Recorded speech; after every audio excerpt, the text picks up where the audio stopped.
ओम शांति। आज 17/6/2020 के बाप दादा के मधुर महावाक्य सुनेंगे। बाबा आज बच्चों को ये बता रहे हैं कि बच्चों को बाबा के ज्ञान को सुन कर के वंडर खाना चाहिए। ऐसी पॉइंट्स बाबा सुनाते हैं जिससे खुद ही आश्चर्य लगता है।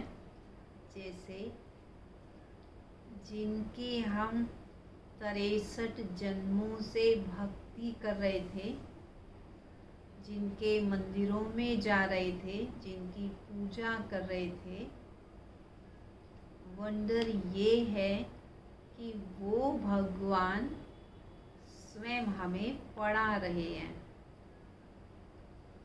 केवल हम पत्थर की मूर्तियों के आगे नमन कर रहे थे, परंतु ये सोचा नहीं था कि वो भगवान खुद आकर पढ़ाएंगे।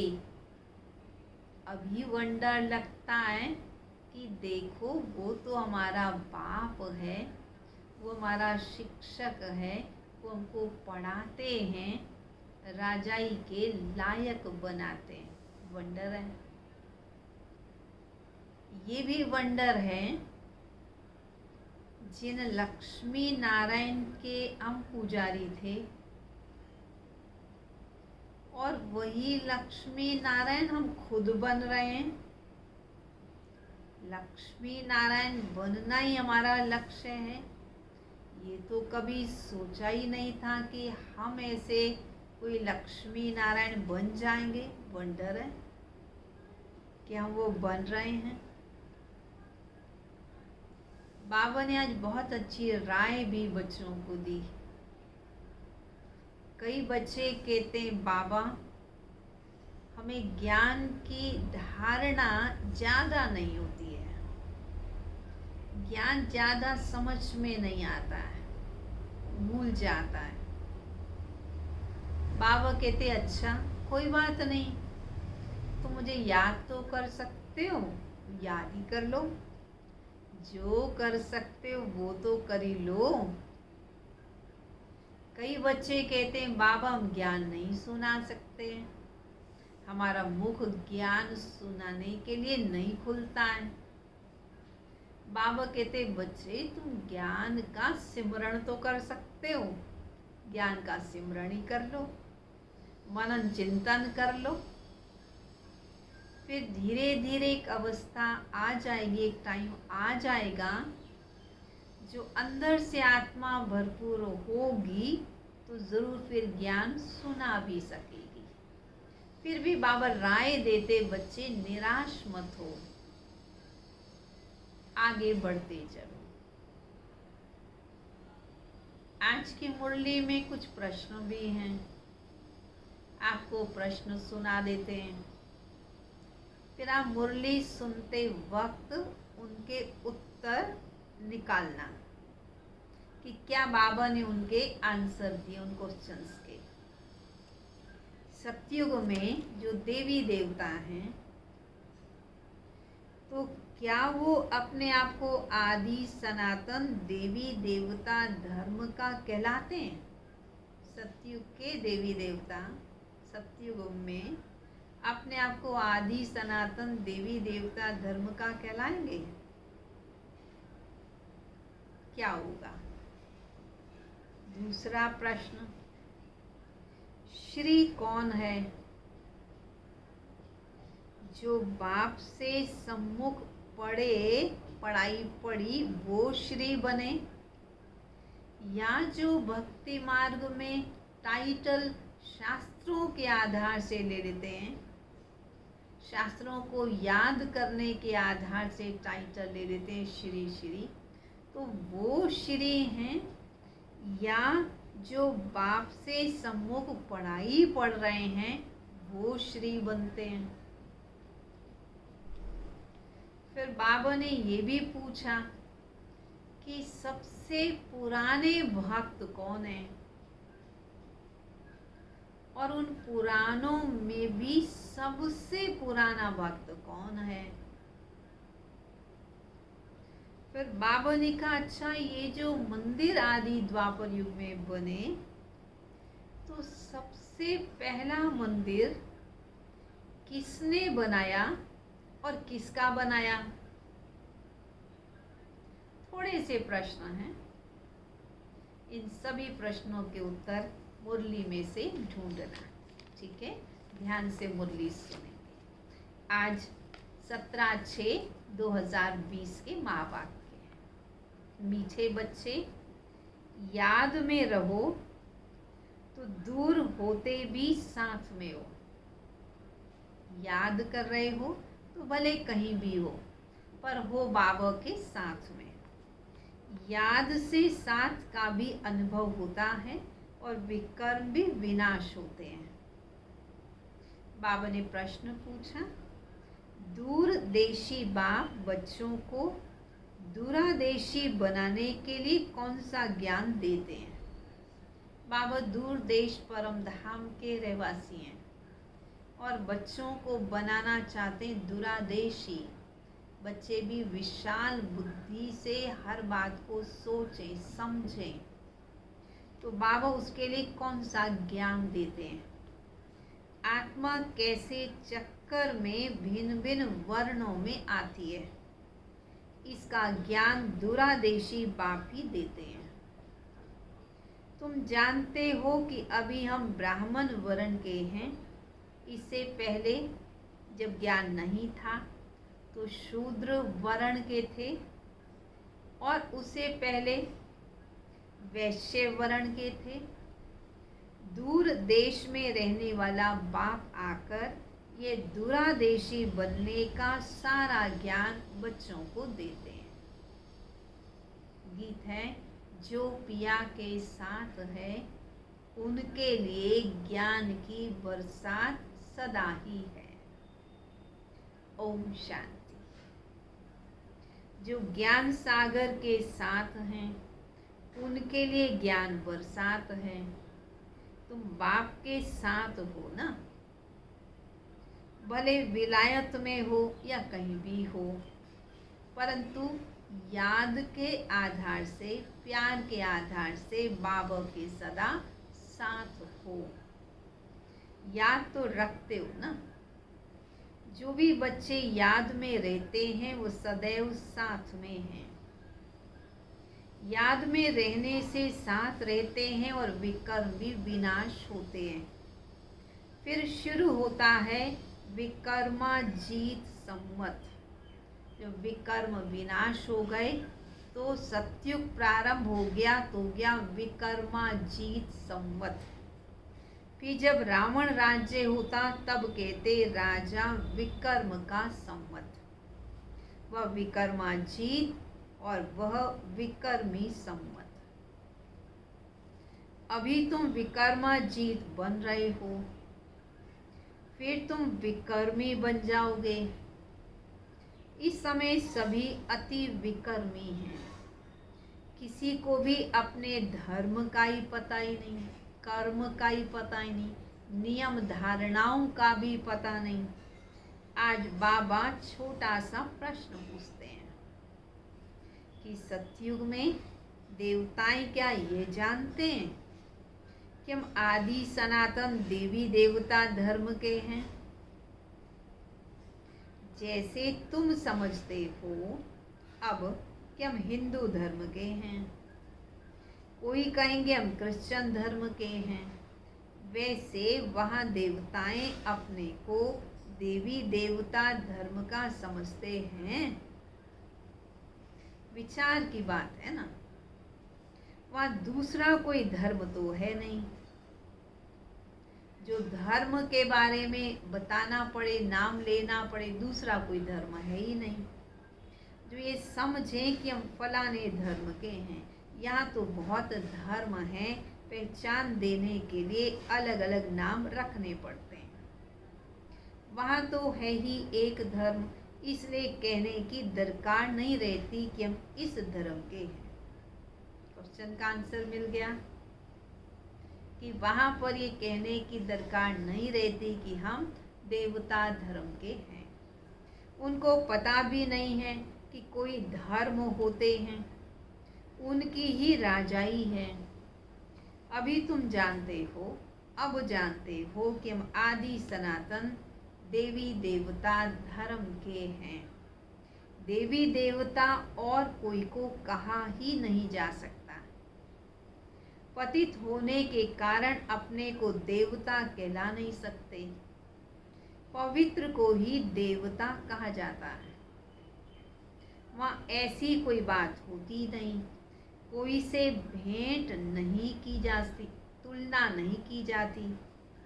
अभी तुम संगम युग पर हो, जानते हो आदि सनातन देवी देवता धर्म फिर से स्थापन हो रहा है। वहाँ तो धर्म की बात ही नहीं, एक ही धर्म है। ये भी बच्चों को समझाया है।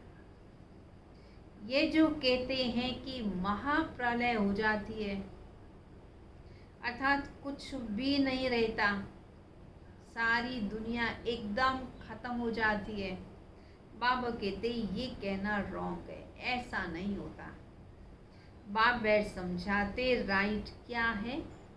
शास्त्रों में तो जलमयी दिखा दिया कि सारी सृष्टि में पानी पानी हो जाता है। बाप समझाते सिवाय भारत के बाकी जलमयी हो जाता है, पर भारत खंड अविनाशी खंड है, वह तो रहता है। इतनी बड़ी सृष्टि क्या करेंगे। एक भारत में देखो कितने गांव हैं। पहले तो ये जंगल ही होता है, फिर उनसे वृद्धि होती जाती है। वहाँ तो सिर्फ तुम आदि सनातन देवी देवता धर्म के ही रहते हो।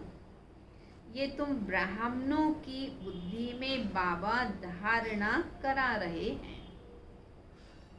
अभी तुम जानते हो उनसे उन शिव बाबा कौन है, उनकी पूजा क्यों की जाती है, अक आदि के फूल क्यों चढ़ाते हैं। वह तो निराकार है ना, इसलिए यादगार शिवलिंग बना देते हैं।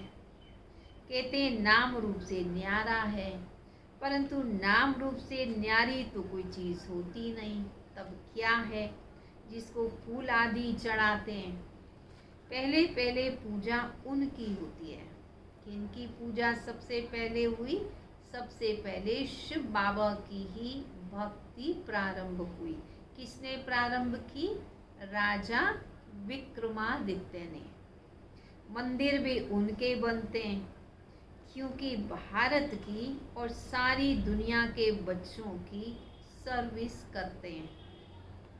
मनुष्यों की ही सर्विस की जाती है ना। इस समय तुम अपने को देवी देवता धर्म के नहीं कहला सकते। तुमको पता भी नहीं था कि हम देवी देवता थे और अभी हम फिर बन रहे हैं। अभी बाप समझा रहे हैं तो समझाना चाहिए कि नॉलेज सिवाय बाप के और कोई दे ना सके। बाबा समझा रहे हैं, बच्चों को समझना चाहिए, बच्चों को औरों को भी समझाना चाहिए। उनको ही कहते हैं ज्ञान का सागर, नॉलेजफुल। गाया हुआ है रचिता और रचना को ऋषि मुनि आदि कोई भी जानते नहीं थे, वह भी नेति नेति कहते गए। जैसे छोटे बच्चे को नॉलेज होती है क्या? जैसे बड़े होते जाएंगे बुद्धि खुलती जाएगी, बुद्धि में आता जाएगा विलायत कहाँ है, ये स्थान कहाँ है। तुम बच्चे भी पहले इस बेहद की नॉलेज को कुछ भी नहीं जानते थे। जैसे छोटे बेबी किसी भी ज्ञान को नहीं जानते, परंतु पढ़ाई पढ़ते हैं, समाज के लोगों के साथ रहते हैं, समाज से सीखते हैं, तो बुद्धि खुलती जाती है, विशाल बनती जाती है, नॉलेज लेते जाते हैं। वैसे हम बच्चों को भी पहले नॉलेज नहीं थी, अब बाबा से सुनते सुनते हम बच्चे भी मास्टर ज्ञान सागर बन गए हैं। ये भी कहते हैं भले हम शास्त्र आदि पढ़ते थे, ब्रह्मा बाबा कहते हम पहले शास्त्र आदि पढ़ते थे, परंतु समझते कुछ भी नहीं थे। मनुष्य इस ड्रामा में एक्टर है ना। सारा खेल दो बातों पर बना हुआ है, भारत की ही हार, भारत की ही जीत। भारत में सतयुग आदि के समय पवित्र धर्म था, इस समय है अपवित्र धर्म। अपवित्रता के कारण अपने को अब देवता नहीं कहला सकते, फिर भी श्री श्री नाम रखवा लेते हैं। यूं तो पवित्र नहीं है, अपने आप को देवता भी नहीं कहला सकते, पर फिर भी कई भक्ति करते करते अपने आप को श्री श्री के टाइटल भी दे देते हैं। लेकिन श्री माना श्रेष्ठ, श्रेष्ठ कहा ही जाता है पवित्र देवताओं को। श्रीमद् भगवानोवाच्य कहा जाता है। अब श्री कौन? कौन श्री? जो बाप के सम्मुख सुनकर श्री बने वो श्री, या जिन्होंने अपने को श्री श्री कहलाया। जो श्री श्री कहलाए वो भक्ति मार्ग में हुआ, परंतु वास्तव में सच्चा श्री माना पवित्र देवताएं। तो पवित्र देवताएं तो भगवान की पढ़ाई को पढ़ करके ही बने। बाप के कर्तव्य पर जो नाम पढ़े वह भी अपने ऊपर रखा दिए। ये सब हैं रेजगारी की बातें। फिर भी बाप कहते बच्चों, एक बाप को याद करते रहो, यही वशीकरण मंत्र है। तुम रावण पर जीत पाकर जगत जीत बनते हो। घड़ी घड़ी अपने को आत्मा समझो। ये शरीर तो यहाँ 5 तत्वों का बना हुआ है, बनता है, छूटता है, फिर बनता है। अब आत्मा तो अविनाशी है। अविनाशी आत्माओं को अविनाशी बाप पड़ा रहे हैं संगम युग पर। भले कितने भी विघ्न आदि पड़ते हैं, माया के तूफान आते हैं, तुम बाप की याद में रहो। घबराओ मत विघ्नों से, बाप की याद में रहो।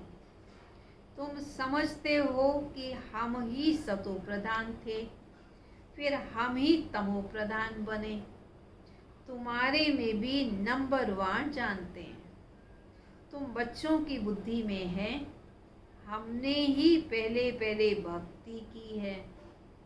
जरूर जिसने पहले पहले भक्ति की उसने शिव का मंदिर बनाया, क्योंकि धनवान भी वही होते हैं ना। बड़े राजा को देख और भी राजाएं और प्रजा भी मंदिर बनाने लगते हैं। तो राजा विक्रमादित्य ने शिव बाबा का मंदिर बनाया, नाम रखा सोमनाथ। बाबा कहते उस समय बहुत धनवान थे। ये भी ये डिटेल की बातें। 1 सेकंड में जीवन मुक्ति कहा जाता है, फिर कितने वर्ष लग जाते हैं समझाने में। कहने को तो कहा जाता है 1 सेकंड में जीवन मुक्ति। अब कईयों को ज्ञान में चलते हुए 80 वर्ष, 50 वर्ष, 70 वर्ष हुए हैं। तो पुरुषार्थ करने में तो टाइम लगता है, बाकी निश्चय तो 1 सेकंड में हो जाता है। ज्ञान तो सहज है, उसमें इतना टाइम नहीं लगता जितना याद की यात्रा में लगता है। पुकारते भी हैं, बाबा आओ आकर हमको पतित से पावन बनाओ। ऐसे नहीं कहते बाबा हमें विश्व का मालिक बनाओ। सब कहेंगे पति से पावन बनाओ। पावन दुनिया कहा जाता है सत्युग को। इस दुनिया को तो पतित कहेंगे। पतित दुनिया कहते हुए भी अपने को कोई पतित समझता नहीं है। ये भले कहते हैं दुनिया गंदी है, पतित है, रहने लायक नहीं है, पर अपने आप को फिर भी कोई पतित या गंदा समझता नहीं है। अपने आप से कोई घृणा नहीं करते। बाबा कहते तुम बच्चे किसी अपवित्र के हाथ का खाना नहीं खाते हो। तो कई कहते हैं हम क्या अछूत हैं जो हमारे हाथ का नहीं खाते हो। अरे तुम खुद ही कहते हो कि सारी दुनिया पतित है। पतित तो सब हैं। तुम कहते भी हो पतित हैं, ये देवताएं पावन हैं, तो पतित को क्या कहेंगे। गायन भी है अमृत छोड़ विष काहे को खाए। विष तो खराब है ना। बाप कहते ये विष तुमको आदि मध्यंत दुख देता है, परंतु इसको विष समझते नहीं है। जैसे शराबी शराब की आदत में शराब बिगड़ रह नहीं सकता, ऐसे ही विषय विकारों के बिना भी मनुष्य रह नहीं पाते। बाबा कहते जैसे योद्धा लोग होते हैं, लड़ाई का टाइम होता है तो योद्धाओं को भी शराब आदि पिलाकर नशा चढ़ा देते हैं, लड़ाई में भी देते हैं। बस उनकी बुद्धि में नशा है, मरना और मारना रहता है। उन लोगों को मरने का फिर डर नहीं रहता। कहीं भी बॉम्ब से ले जाकर बॉम्ब सहित गिर पड़ते हैं। अभी तो तुम सिर्फ पढ़ते हो। भक्ति मार्ग में ये पढ़ा क्या कि पेड़ से मूसल निकले, मिसाइल से निकले। अब पेड़ से तो कोई मूसल नहीं निकलते हैं, लेकिन बुद्धि के आविष्कार द्वारा ये मिसाइल्स, ये बॉम्ब्स आदि निकलते हैं अपने कुल का विनाश करते हैं। अभी तुम समझते हो पांडव कौन, कौरव कौन। स्वर्गवासी बनने के लिए पांडवों ने जीते जी देह अभिमान से गलने का पुरुषार्थ किया। देह अभिमान से गल गए। अभी तुम ये पुरानी जुत्ती छोड़ने का पुरुषार्थ करते हो। कहते हो ना, पुरानी जूती छोड़ नई लेनी है। बाप बच्चों को ही समझाते हैं। बाप कहते, मैं कल्प कल्प आता हूँ, मेरा नाम है शिव। शिव जयंती भी मनाते हैं। भक्ति मार्ग के लिए कितने मंदिर आदि बनाते, नाम भी बहुत सारे रख देते हैं अलग अलग। देवियों के भी ऐसे बहुत नाम रखे। इस समय तुम्हारी पूजा हो रही है। ये भी तुम बच्चे ही जानते हो कि जिनकी हम पूजा करते थे वो हमको पढ़ा रहे हैं। जिन लक्ष्मी नारायण के हम पुजारी थे वह अभी हम खुद बन रहे हैं। ये ज्ञान बुद्धि में है। सिमरण करते रहो, औरों को भी सुनाओ। बहुत हैं जो धारणा नहीं कर सकते। बाबा कहते, जास्ती धारणा नहीं कर सकते हो तो हर्जा नहीं है। याद की भी तो धारणा है ना, याद तो कर सकते हो। बाप को याद करते रहो। जिनकी मुरली नहीं चलती तो यहाँ बैठे सिमरण करें। यहाँ कोई बंधन झंझट नहीं है। घर में बाल बच्चों आदि का वातावरण देख वह रूहानी नशा गुम हो जाता है। यहाँ तो तुम्हारे पास चित्र भी हैं, वातावरण भी पवित्र है, शुद्ध है, योग युक्त है। किसी को भी समझाना भी सहज है। वो लोग तो गीता आदि पूरी कंठ कर लेते हैं।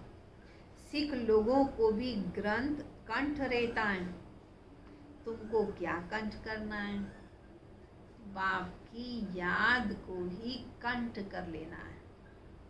तुम कहते भी हो बाबा यह है बिल्कुल नई चीज। ये एक ही समय है जबकि तुमको अपने को आत्मा समझ एक बाप को याद करना है।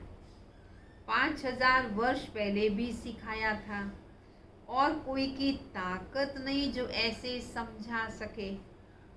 ज्ञान सागर है ही एक बाप, दूसरा कोई हो ना सके। ज्ञान सागर बाप ही तुमको समझाते हैं।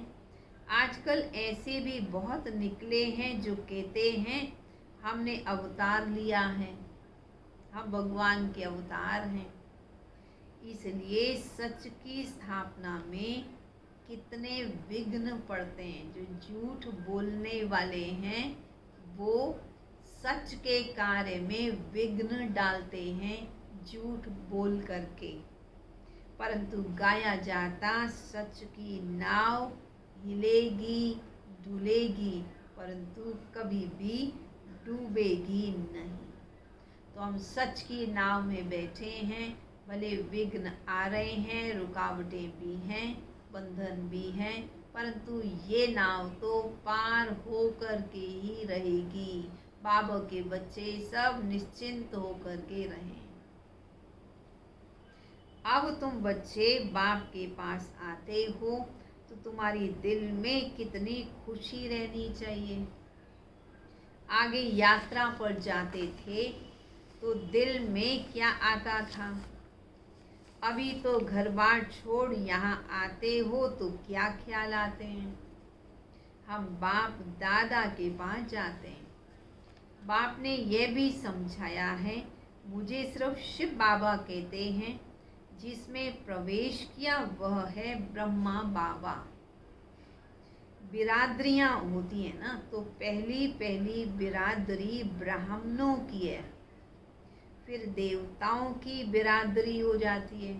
पहले तो होते हैं ब्राह्मण, शुरू यहाँ होता, ब्राह्मण से बनते देवता। अभी दुरादेशी बाप बच्चों को दुरादेशी बनाते हैं। तुम जानते हो आत्मा कैसे सारे चक्कर में भिन्न भिन्न वर्णों में आई है। इसका ज्ञान दुरादेशी बाप ही देते हैं।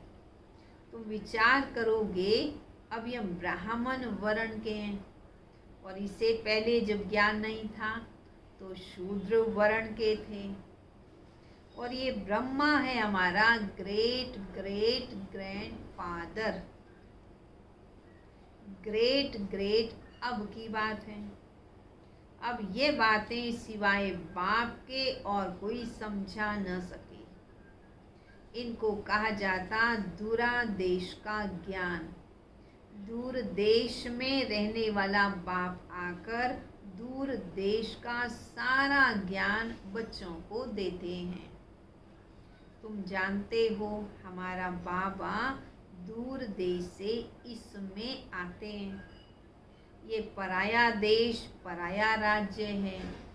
शिव बाबा को अपना शरीर नहीं है और शिव बाबा ज्ञान का सागर। स्वर्ग का राज्य भी उनको देना है।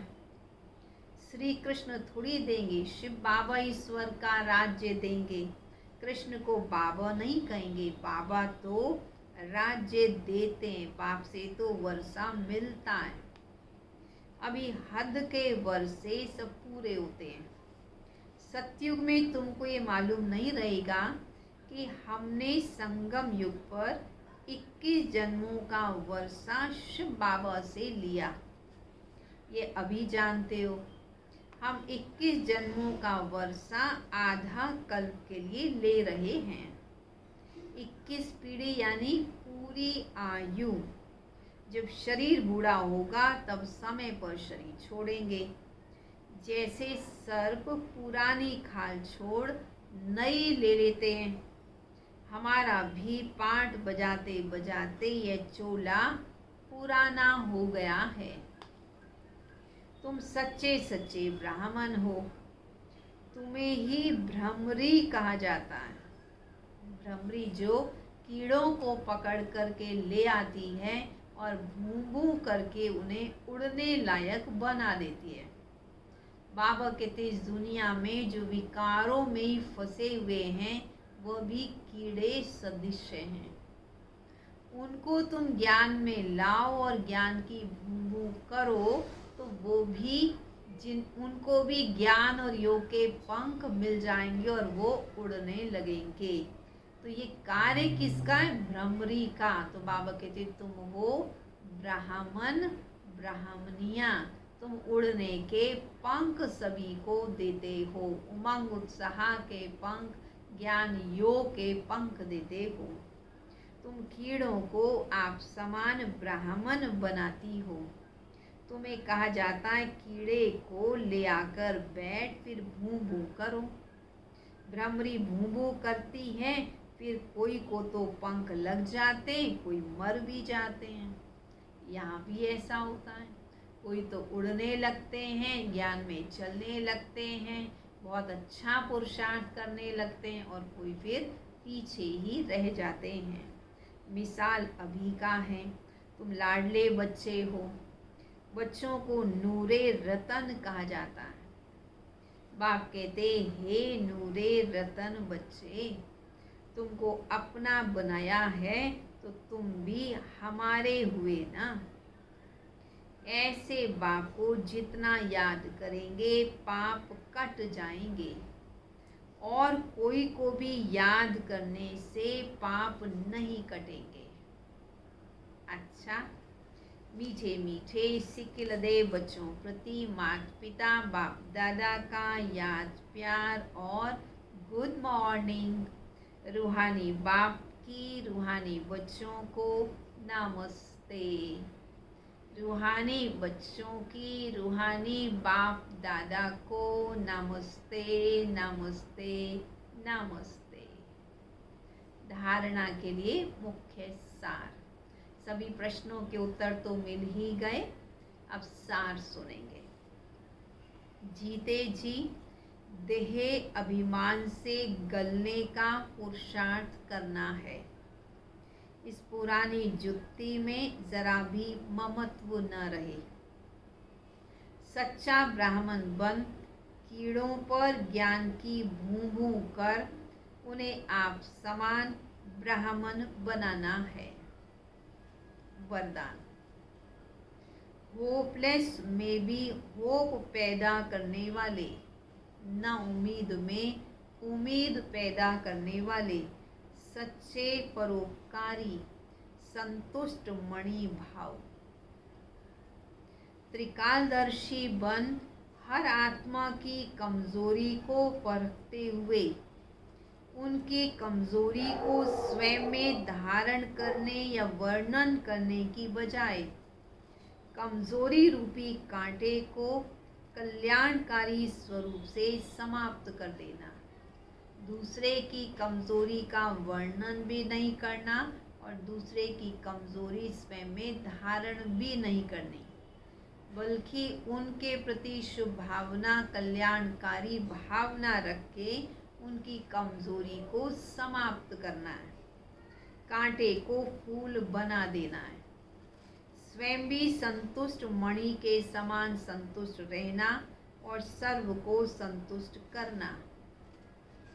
जिसके प्रति सब निराशा दिखाएं, जिसके प्रति कहें ये व्यक्ति तो बदल ही नहीं सकता, ये तो सुधर ही नहीं सकता, ऐसे व्यक्ति व ऐसी स्थिति में सदा के लिए आशा के दीपक जगाना, अर्थात दिल शिकस्त को शक्तिवान बना देना, ऐसा श्रेष्ठ कर्तव्य चलता रहे तो परोपकारी संतुष्ट मणि का वरदान प्राप्त हो जाएगा। स्लोगन। परीक्षा के समय प्रतिज्ञा याद आए तब प्रत्यक्षता होगी। परीक्षा के समय बाबा से किए हुए वायदे, की हुई प्रतिज्ञाएं याद आए तो दृढ़ता आ जाएगी, कमज़ोर नहीं रहेंगे, तो फिर बाप को प्रत्यक्ष कर सकेंगे। तब वो ज्ञान प्रत्यक्ष में दिखाई देगा, परीक्षा में सफल हो जाएंगे, पास हो जाएंगे। अच्छा, ओम शांति। चलेंगे सभी बाबा की मीठी याद में। सभी थोड़ा अलर्ट होकर के बैठें।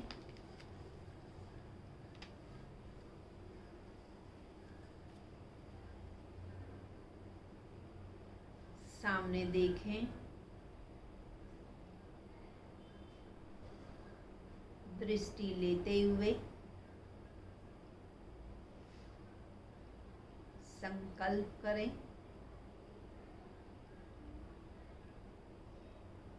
मैं सफलता का सितारा बाबा की उम्मीदों का सितारा, धरती का चमकता हुआ सितारा मस्तक में, भ्रिकुटी के बीच में सितारा चमक रहा है।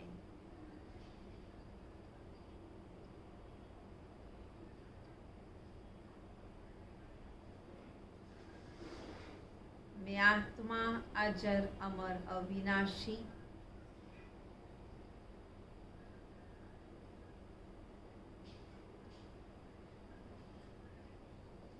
आत्मा को काल खा नहीं सकता। मैं अकाल मूर्त आत्मा,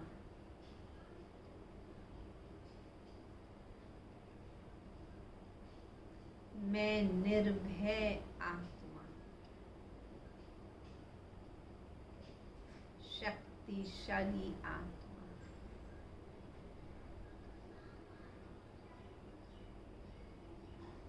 सर्वशक्तिवान शिव बाबा की संतान, मास्टर सर्वशक्तिवान हूँ।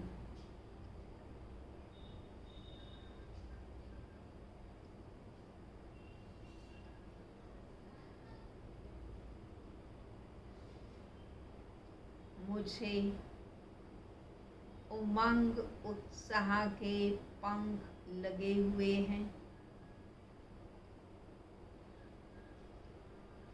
ज्ञान योग के पंख लगे हैं। स्नेह और शक्ति के पंख लगे हैं।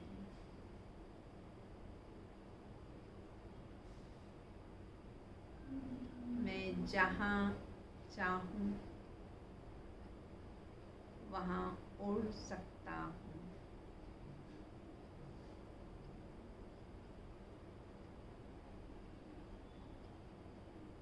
सफलता का सितारा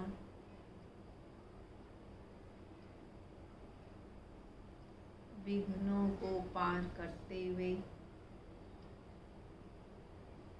पुरानी दुनिया से बहुत दूर उड़ करके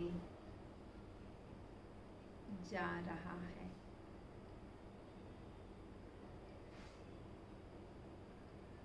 सबसे दूर देश में।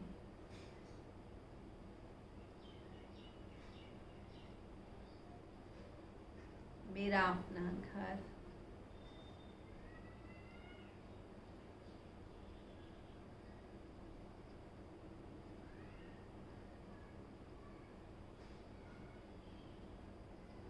चारों तरफ लाल सुनहरी प्रकाश,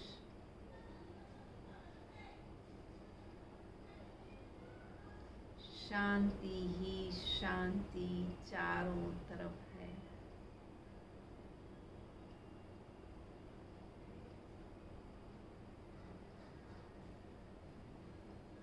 शांति की किरणें चारों ओर फैल रही हैं।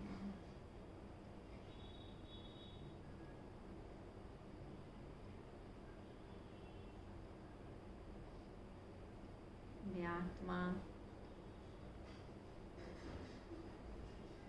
शांति की किरणों से भरपूर होती जा रही हूँ।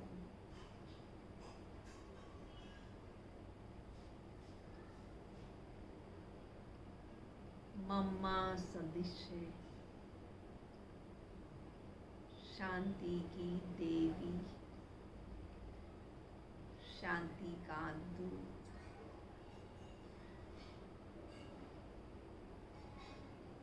शांति से भरपूर गंगा बन गई।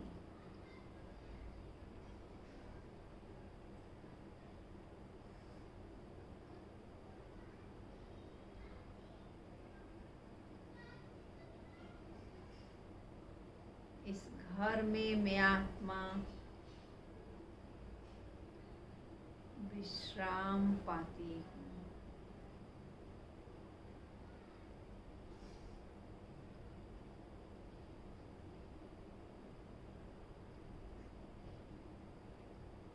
सदा बाप के साथ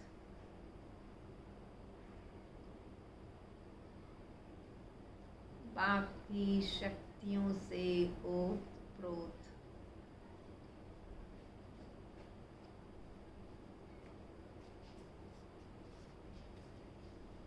उसी शांति को लेकर के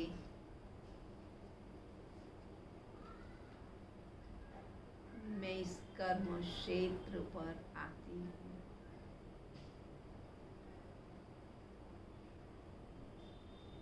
मेरा कार्य अपनी वृत्ति से शांति के वातावरण को बनाना है। शांत आत्माएं, शांति की प्यासी आत्माएं, उन्हें शांति का वरदान दो। इसी कार्य में निरंतर लगे रहो। ओम